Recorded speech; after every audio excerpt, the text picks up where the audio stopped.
ሰላም ኣብ መላዕለም ዘለኹም ክብራት ኣሕዋት ሰላም እግዚኣብሔር መሳኹም ይኹን።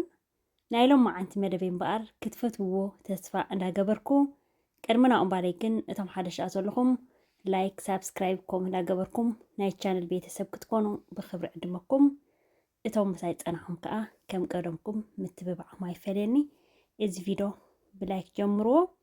ናይ ሎም መዓንቲ መደበይ እምበኣር ክብራት ኣሕዋተይ ንዝተፈላለየ ዝኾነና ሜስ ልክዕ በቲ ትኽክል ኣሰራርሓ ኣደታትና ዝሰርሕኦ ማለት እዩ ሒዘልኩም መፅእ ኣለኹ። ብዙሕ ግዜ ናይ ሜስ ኣሰራርሓ ሒዘልኩም መፅእ እንዴ ግን እቲ መሳርሒኡ መቸም ኣብ ስደት ኮንካ ስለ ዘይርከብ ሎሚ ግን ተረኺባ ኣላ። ስለዚ ንዓኡ ንምስራሕ ዘድልየና እንታይ ክንገብር ኢና ኩሉ ግዜ እቲ ናይ ሜስና ንኣልከሉ ዝተዓጠነ ዝፀፈፈ ካብ መጀመርያ ክሳብ መወዳእታ ፅሬት እያ ወሳኒ እያ ማለት እዩ። ብጣዕሚ ዝነቐፀ ክኾን ኣለዎ እቲ ናቱ መሳርሒኡ ብፍላይ ኣብ መጨረሽታ ማለት እዩ። ኣብ መጀመርያ እኳ ድሓኒ ብፍላይ ኣብ መጨረሽታ እንታይ ዝበሃል ክኾን ኣለዎ። ሕጂ ማይ ዝጥቀመሉ ዘለኹ ከምዚ ዕሩይት ዝሓለ ዘይኮነሲ ኖርማል ከምዚ ናይ ማይ ፀሓይ ዓይነት ከምኡ ዝኾነ ማይ ኢና ክንገብር። ሕጂ መዓር ኣብዚ ቀይሕ መዓር ተጠቒመ ዘለኹ ቅጫ ዘለዎ ሰፈፍ ዘለዎ ተረኺብና ከዓ ሜስ ክትሰርሕ ከለካ ዝበለፀ እዩ ማለት እዩ። ተዘይረኺብና ግን ኖርማል ክንገብር ንኽእል ኢና። ሕጂ መዓር ኣብዚ 1 ኪሎን ፈረቓን ገይረ ኣለኹ ማለት እዩ። 1 ኪሎን ፈረቓን ሕጂ ኩሉ ግዜ ሜስ ክንሰርሕ ከለና ሕፍስ ዝበለ እንደልዮት ኮይና ከምዚ ናይ ውራይ ድዩ ወቃ ድሓን ሕፍስ ዝበለ እንደልዮት ኮይና ን1 ኪሎ እተዓቐኑ ማለት እዩ። ን1 ኪሎ መዓር 3 ሊትሮን ፈረቓን ድሓን ዝኾነት ኮይንካ ክሳብ 4 ኢና ንገብሮ ተዓቐን ንክንፈልጦ ማለት እዩ። ኣብዚ ከዓ ዘቢብ ኣዳልየ ኣለኹ።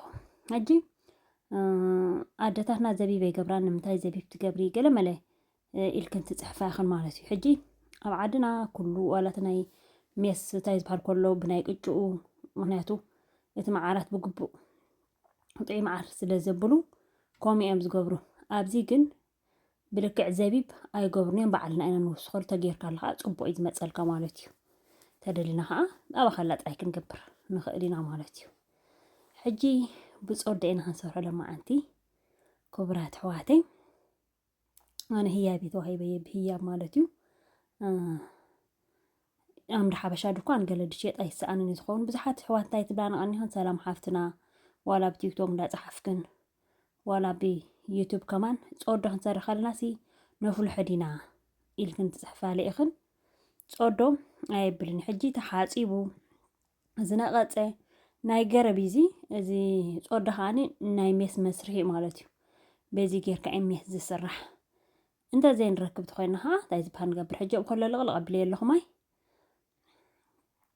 ፀፊፉ ነቒፁ እንዲፀኒሑ ግን ኣብ ከሎ ልቕልቕ ኣቢለየ ኣለኹ ኦክለይ እቲ ፆዶ ዘይንረክብ ተኮይና ከዓ ኣነ ሕጂ ትፈልጣኒ እንተን ትሪኣና መጀመርያ ማለት እዩ ፆዶ ስለ ዘይብል ጎይሶ ክንጥቀም ንኽእል። ካብ ጎይሶ ከዓ ዕንጨት ናይ ጎይሶ ተጌርና ተመራፂ ማለት እዩ። ስለዚ እዘን ኣሕዋተይ ብጣዕሚ ቀላል እያ። ክሳብ ሕጂ ላይክ ተዘይጌርኩም ኣለኹም እዞም ኣሕዋተይ ላይክ ግበሩ። ኤዲት ክገብር ኩሉ ነገር ንክገብር ሓራስ እየ ዘለኹ ደቆላ እየ ዘለኹ ሓራስ ዘይትዕርፊ ከምዚ ኢልክን ትፅሕፋ ኣነ ንዘን ኣሕዋተይ ብዙሓት ሕቶ ሕጂ ሲ ሓራስ ኣላ ኣደቆል ኣላ ከይበልክን ከማንሲ ትፅሕሓታ ሓታ ይኽን ዘላ ማለት ስለዚ ንትሕቶ ከዓኒ እዚኣ እውን ገርያ ስለዘይፈልጥ ኣርአክን ስለዘይፈልጥ የምፃ ኣለኹ ማለት ስለዚ ሓራስ ኢልክን ሓሊኽን ከዓ እስኽን ከዓ ሳፖርት ግበራ ዘን ኣሕዋተይ ማዕረ ላይክ ምግባር ብፍላይ ዋላ ሓደ ፍሪ እዩ ኣይክፈሎን እዩ ግዜ ከዓ ኣይትወስድን እያ ማለት እዩ። ስለዚ ኣይትረስዓ። ሕጂ ኣብዚ ቁሩብ ህሩድ ገይረ ኣለኹ። ኣብ መጨረሽታ ግን ቁሩብ እየ ተጠቒመ ዘለኹ። ኣብ መጨረሽታ እንታይ ዝበሃል ክንገብሮ ኢና ከሪአክን እየ ህሩዳይ እንደልና ተይልክን ናይ እንታይ ዝበሃል ክንገብር ኢና ሕጂ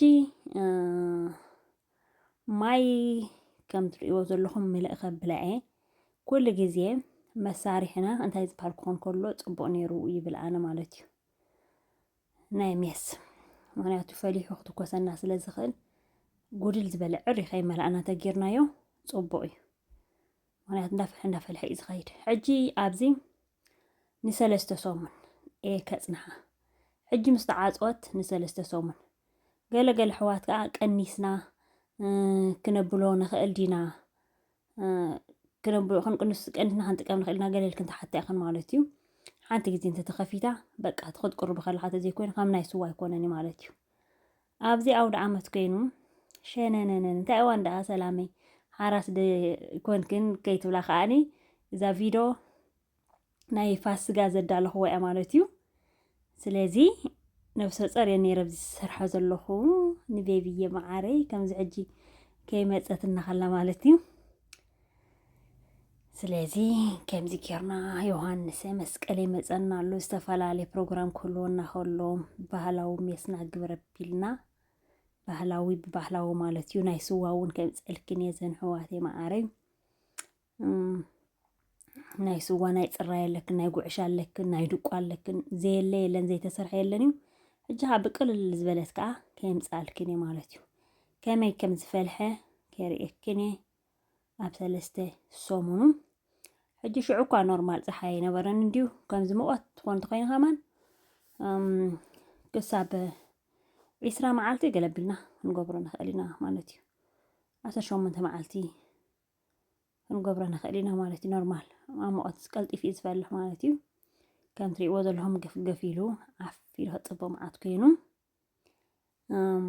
ሕጂ መዓር ጌርና ከዓ ነልሕሶ ብፍላይ ውሕድ ዝብለ ተኾይኑ ሕድስ ነብሎ ክንቅርብ ከለና ሕጂ መዓር ክገብረሉ እየ ክንቅርብ ከለና ኢና ንገብሮ እቲ ውርድ ሕጂ ዋላ ሓደ ይብል ከምዚ ድማ ኣብ ኮለ ተደሊና ኣብ ናቱ ሕብሪ ኸማን ክንገብር ንኽእል ኢና ግን ንእሽተይ ብጩፍ ተደሊና ከዓ ክንገብረሉ ንኽእል ኢና ሕጂ እንታይ ክገብር እየ ንእሽተይ ብጩፍ ክብል ስለ ዝደለኽዎ እዚ ናይ ቶርታ ክንሰርሕ ከለና ንጥቀመሉ ክሬም ምሻሎ ዋላ ሓደ ፀገም የብልን ዝብላዕ እዩ ንሱ ከዓ እንጥቀምና ኢና እቲ ውርድ ግን ብዙሓት ኣሕዋት ብፍላይ መሰንጀር ስእሊ ስለድልና ገለ ርኢና ገለገለ ትብላን ኢኽን እቲ ውርድ በቃ ኣብኣኸላ ሓንቲ ነገር ዘይብላ ብዘይካ ተዓርዲ በቃ ቀመም ዘይብሉ ቀመም ዘለዎ ስለ ዘሎ ንገብረቱ ኮይና ክባላሸውና እዩ ሕጂ ወይ ከዓኒ ከምዚኣ ንገብር እዚኣ ሕጂ ብጫ ንእሽተይ ኣንጥብ ኣንጥብ ነብለላ ድምቕ ትብለልና ማለት እዩ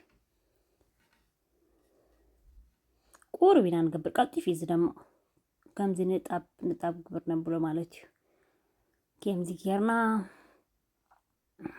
ኣብ ናይ ምሳሕ ዝቐርቦ ዘለኹ ማለት እዩ ከምዚ ጌርና መልእልእልእ ኣቢልና ዳሊና እንጀ ጌርና ፅቡቕ ዝኾነ ኣውደ ዓመትና ከዓ ንሕልፍ ንዓና ዝኾነ ኣውደ ዓመታት ይምፃኣና ከም ትሪእዎ ዘለኹም ማርያም መፀና ኣሎ ዮሃንስ መስቀል ይመፀና ኣሎ እግዚኣብሔር ኣምላኽ ንዓና ዝኾነ ኣውደ ዓመት የምፃልና ሕጂ ሓራስ ኮይነ ኤዲት ይገብረልክን ኣለኹ ክሰርሖ ከለኹ እውን ጥንስቲ ኮይነ ዝሰርሖ ሰሪሑ እዮ ማለት እዩ ስለዚ ላይክ ግበራሉ እዘን ኣሕዋተይ ፅቡቕ ዝኾነ ሜስ ከምዚ ጌርና ቅልል ዝበለካ ሜስ ስዋ ከማ ንክሰርሖ ከቢድ እምበር እዚኣ ቀላልያ ነብሰ ፀር ኮይነ ሜስ ደስ ኢልንሎ ክሰቲ እየ